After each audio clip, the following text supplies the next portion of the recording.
Hi everyone, and welcome back to a new season or a new beginning for the Atomic Ambition podcast.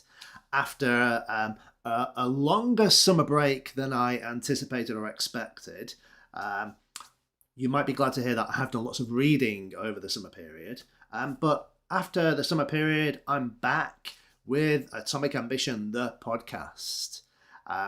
And if you remember, this is the podcast where we take one idea from self-help books and I try and explain how I've used those ideas in my own personal life. And I'm still enjoying reading self-help books, but I've kind of sort of explored a few other avenues over the summer period. There are still lots and lots of self-help books that I want to read, that I want to review for you guys and share the one main thing that I've learned from those books. But I've also become intrigued with what I would say is another type of self-help book. For example, I've got two books which I want to share with you today. The first one is by a guy called Anthony Scaramucci, who wrote this book From Wall Street to the White House and Back. Now, I'm a big fan of Anthony Scaramucci and his podcasts. He does a podcast about books, similar to this, except he interviews maybe authors. And he has a very great podcast also with, I can't remember her name, Catty Kay, which is called, what's it called? I can't remember. Why can't I remember the name of his podcast? The Rest is Politics US. And again, politics is something that I'm really interested in and I really enjoy. So this is the first book. I've really enjoyed this book. Obviously, Anthony Scaramucci, he is an American for you English listeners. Anthony is an American. So this is a very American sort of story, but it's very interesting. I'm going to share the learning from this book that I've had in a second. But I'm also really excited. I was waiting for this book for months and months and months, it seemed. Shadow Cell. So again, it's kind of like a real life story, maybe sort of told with a little bit of thriller. But it's basically a book written by two former CIA operatives. So you might necessarily look at these. You wouldn't necessarily look at these two books and say they are self-help books. But I think they are. They're just a different form of self-help book. These are people telling their stories, sharing their experiences with the reader. And there is an awful lot to learn about yourself from experiences that other people have had. I suppose sort of the traditional sort of self-help books, you can see some of them behind me. I always tend to sort of refer back to the classic How to Win Friends and Influence People. This is kind of like a guide on how to do something, whereas these books are more sort of stories about experiences and what people have learnt through those experiences. Okay, so let's start here. Let's start with Anthony Scaramucci's From Wall Street to the White House and Back. Like I said, it's a very, very interesting read. It's a very, very interesting story. He has quite an interesting background, comes from perhaps what you might say is a humble background, but he has turned into quite a rich, successful business person. He even got himself a job at the White House with during Donald Trump's first term as president. Okay. The one thing that I would say is a good learning point for me and perhaps for everybody is what he calls owning your mistakes. Owning your mistakes. Here's his approach to building resilience.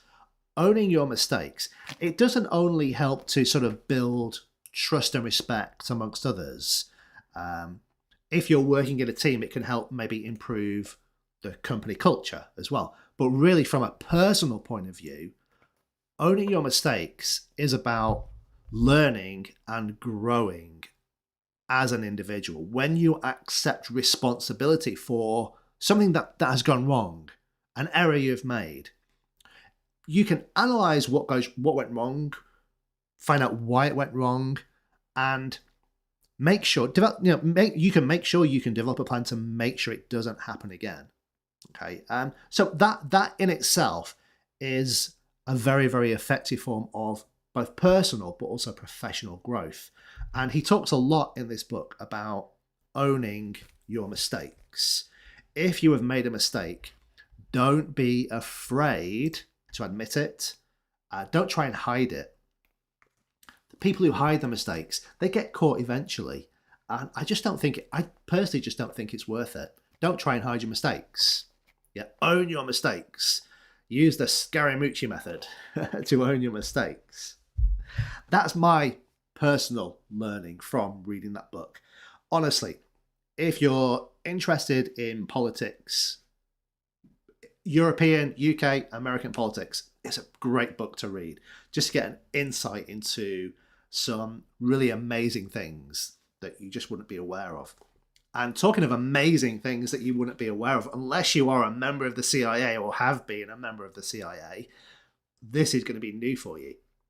I kind of expected I love movies and maybe those TV shows about spies and the CIA and things like that. And I kind of thought it might just be a tamed down version of a movie, but actually it's not. I don't know how to describe it. How would I describe it? It's kind of like, the one thing I say, I think from reading this book, I think being a spy, apart from the danger, is probably quite a boring experience. You're kind of having to do lots of boring things so that you don't get spotted or seen or exposed. Kind of makes sense. Spies are supposed to be hidden and in the background.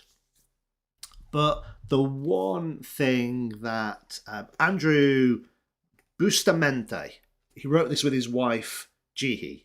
Okay. The one thing that I am taking from reading this book, apart from the fact that I really just love sort of spy, CIA, MI6, MI5 kind of things, is that trust is one of the most important things in the world of the CIA. There has to be trust. If you don't trust them or they don't trust you, things are going to go wrong very, very, very quickly. So trust is imperative in the spy business. Kind of makes sense. But when you think about it, trust is also one of the great things, one of the biggest things that we all need in day-to-day life anyway, whether it's in a professional setting or in a personal setting. If people don't trust you, they're not going to like you. And if people don't like you, they're not going to trust you. You get yourself into this sort of vicious circle. You end up with no friends. You end up with no one liking you, no one trusting you, and no one inviting you out for a drink on a Friday afternoon or a Friday after work. Okay. Trust in day-to-day, in everyday life, day-to-day work situations with your friends and your family. Trust, for me, it's the most important thing. Think about it in a professional situation. If you trust somebody, you're probably going to engage with them more. You're probably going to be more productive working with that person. You're probably going to be more creative because you feel confident sharing with that person. Rather than if you don't trust them, why would you share your idea with that person? They'll probably take that idea and claim it as their own. Yeah. So when you trust each other, and most importantly, when you trust the people managing you and they trust you, then I think people are more willing to share ideas and be honest about things. And I would say, from my experience of working in the business world, trust was lacking. Yeah. Not necessarily amongst the people that you're working with, but I would say definitely with the higher ups. They didn't appear to trust us, and I certainly didn't trust them. Yeah. That's my experience of the corporate world. But yeah, anyway, so I'm going to end on that subject. So I'm going to be exploring more self-help, self-improvement books, but I'm also going to be also reading and sharing more ideas from books like this. So if you're interested in these kind of books, I tell you what, I would love to hear from you. What books are you reading? What books do you think I should read? Whether it's a traditional sort of self-help book, Dale Carnegie, for example, or whether it's a book, similar to these, that tells someone's story and share learning from their lives. What book should I read? Let me know. I'd love to know. So I'm going to be back on a regular basis, posting one video a week. I hope you enjoy this one, and I'll see you all again soon.